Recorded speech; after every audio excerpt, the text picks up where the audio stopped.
Сәлеметсіздер ме YouTube көрермендері? Тап қазір біз пітір садақаны Каспи кредит арқылы қалай төлеуге болатындығын үйренетін боламыз. Ол үшін әрине приложениеге кіреміз. Кіргеннен кейін платежи бөлімін таңдаймыз. Бұл бөлімді таңдап болғаннан кейін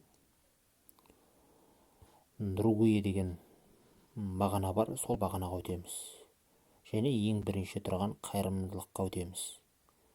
Пітір садақа деген жерде басамыз. Бұны басып болғаннан кейін өзіміздің облысымызды таңдаймыз. Қаламызды, облысымызды Маңғыстау облысы дедік, және екінші бағанада пітір садақа деген бірінші бағанды таңдаймыз. Таңдап болғаннан кейін үйіміздегі адам санына байланысты пітір садақа төлейміз. Биыл пітір садақаның көлемі адам басына 370 теңге екен.